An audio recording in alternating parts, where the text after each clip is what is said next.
Então, o que acontece? Tem que monitorar a internet.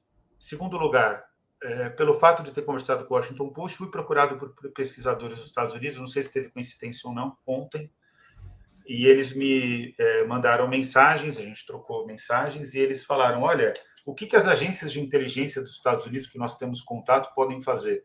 Podem investigar a internet no Brasil, junto com as forças de segurança brasileiras, em relação a isso. Por quê?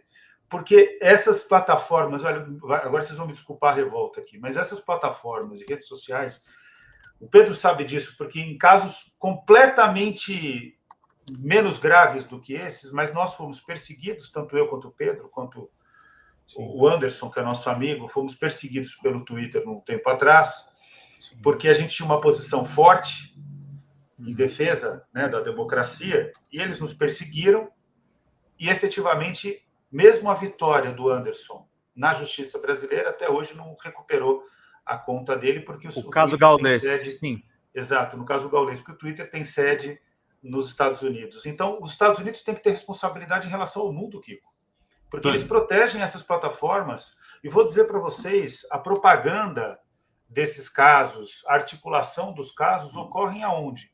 Ocorrem antes, ocorria na Deep Web, agora ocorrem dentro dessas plataformas. São comunidades no Twitter, no Reddit, se não me engano.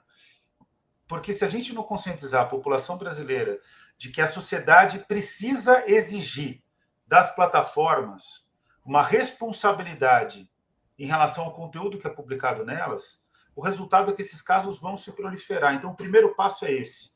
O segundo passo, Kiko, que precisa ser urgentemente desencadeado, o Brasil, além do monitoramento, precisa conscientizar a sociedade brasileira do quanto isso é inaceitável e repulsivo.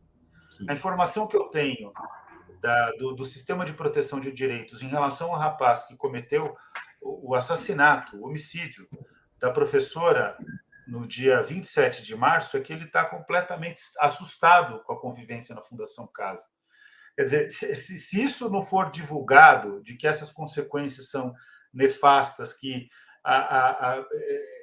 esse tipo de crime é inaceitável e não compensa, o resultado é que isso vai se proliferar. E me desculpa alguns amigos meus que vão sempre me dizer, mas, Daniel, não dá para dizer que foi cometido um assassinato, se trata de um menor de idade.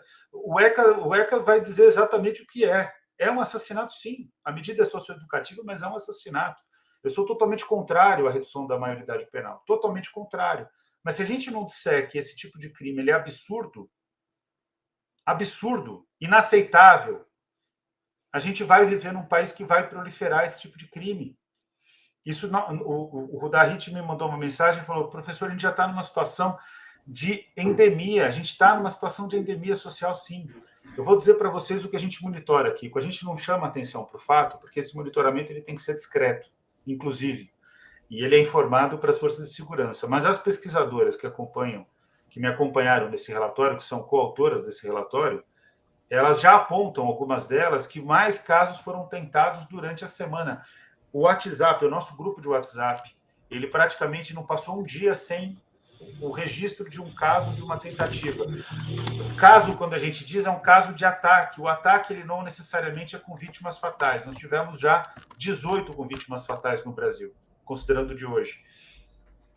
Mas elas conseguem monitorar casos que não são bem-sucedidos ou ataques que são ameaças. Quando um cidadão ameaça uma escola, ele está fazendo um ataque, Kiko.